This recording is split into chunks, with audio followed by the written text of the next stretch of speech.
Hey kids, do you want some candy? Yeah!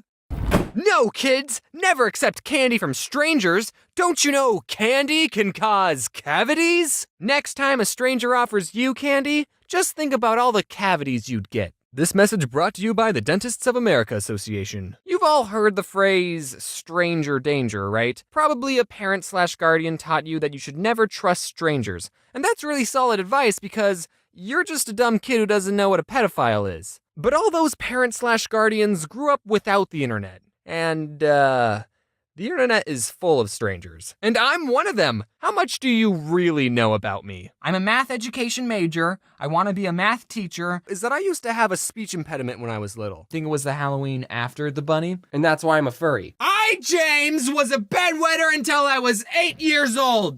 Okay, granted, you do know quite a few personal details. The internet changes how we talk to people, meaning it's a lot easier to talk to strangers on the internet than in real life, because on the internet you can find strangers who have the same interests, hobbies, and fetishes as you do. But I find it so hard to talk to new people. I would never have enough confidence to be a door-to-door salesman. There are some jobs where you have to deal with annoying customers, but being a door-to-door salesman, you're the annoying one. I guess I just hate bothering people. I'd be a terrible salesman.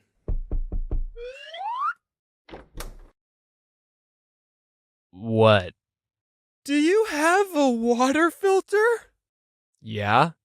But I was just thinking that I could use another one. Oh, then you probably don't need this. I'm sorry for wasting your time. One time I actually did have to be a door-to-door salesman for a Boy Scout activity, but I wasn't even selling anything. I was just telling people about a canned food drive the Scouts were doing. As a troop, it was our job to go door to door and ask people if there was any non-perishable food that they were willing to donate. Being a nervous little kid probably benefited me, because most people were super nice, and a lot of people donated stuff. And even the people who didn't donate were like, "Oh, sorry, I don't have anything on me." You don't have any canned foods?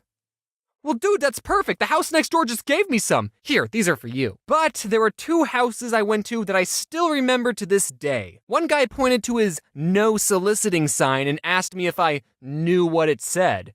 Yeah, I know what soliciting is. I'd always thought that soliciting meant I couldn't sell you something, not that I couldn't ask you for free food. And at the other house, all the guy said was, "Listen, I'm not interested." And then both houses slammed the door in my face. Some of you are probably thinking, that's it? That was nothing. And yeah, looking back at the situation, I got off pretty easily. People who are a full-time door-to-door salesman probably have to deal with way worse stuff every day. But to a fragile-minded kid who was just doing what his scoutmaster told him to do, those experiences scarred me. Luckily, I'm not a salesman, so I'm usually the person on the other side of the door. I never know what to say to these people. For the longest time, I used to tell them the exact same thing.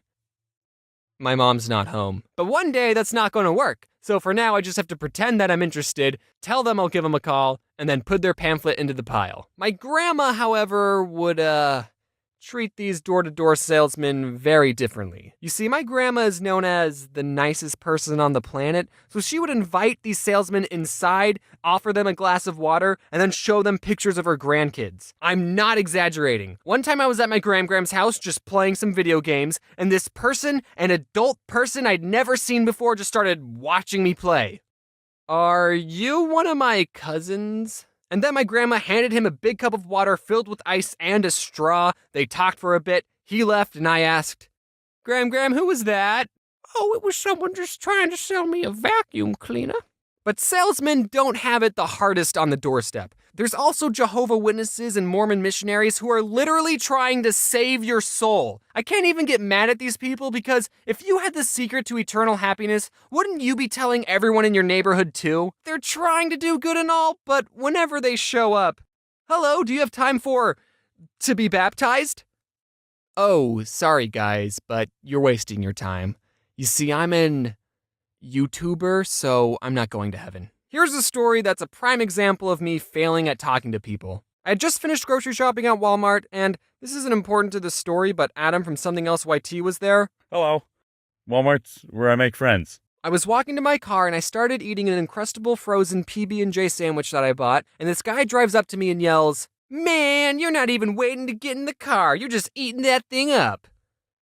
Yeah, I was hungry. Then he pulls his car over and says, "All right, listen, fellas, I'm traveling to Buckeye and I need $8 for gas, but I forgot my wallet at home." And I thought, that's coincidentally how much a pack of cigarettes costs. He offered us his CDs in exchange for $8, but Adam said the smart thing. Sorry, man, I don't got any cash on me. And he showed the man his empty wallet. Poor. All I have is a 10. You stupid mother... I don't know why I said that. I think I was actually going to pay this man $8 if I had exact change. But here's the thing. I didn't only have a 10.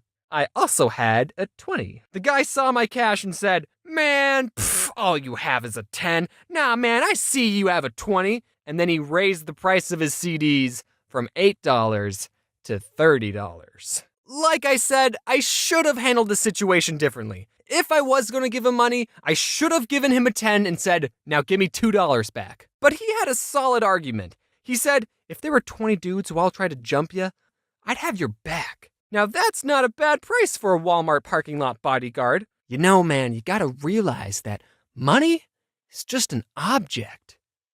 Okay, then why do you want it? He asked us, "Do you boys like rap music?" He does. Hey, I do. I listen to, like, Eminem, Kendrick Lamar, and Chance the Rap... Oh, no. And then the man pulled out his CDs, but he didn't have a CD player in his car, so he asked me if I could use my CD player, and I said sure, but my CD player already had my mixtape in that I never bothered to take out, so when I turned on my CD player... I got something in my throat. By the way, if you want to listen to my whole mixtape, link in the description. Adam and I started listening to his CDs, and the man started doing this. Yeah, that's the good stuff. So what'll it be, little man? You gonna give me the money or not, huh? Do I need to get my gang of 19 other dudes out, huh? So... I'm DJ Quick, whether on TV or any street, I'm still the lick. I went from drinking Now $30? No, I just gave my last 30 away. I can make a video about this.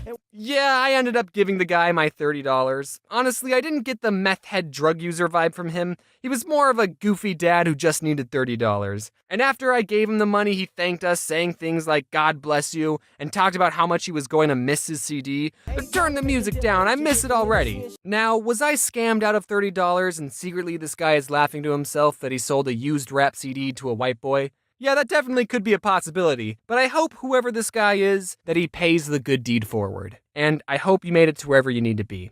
In conclusion, never carry cash on you, kids. And that was that, ladies and gentlemen. That was the whole story. It was a pretty good story. I mean, 5 out of 7, but, James sucks at talking to people. Thanks to everyone who helped color this video. It was really awesome of you, really nice of you to do that. That's just that's the end of the script. James didn't really leave me much to say for his end card, so I'm gonna say whatever I want. Where's the Jake Paul book? Chapter 1. So, where do we begin? When I was in high school, I used to dread opening books. And that's as much as we're gonna read. Yeah, I'm not too good at this end card thing. So, how was your day? It's cool. You know what else is cool? I don't mean to brag, but I do got a YouTube channel myself. Don't forget to like, comment, subscribe.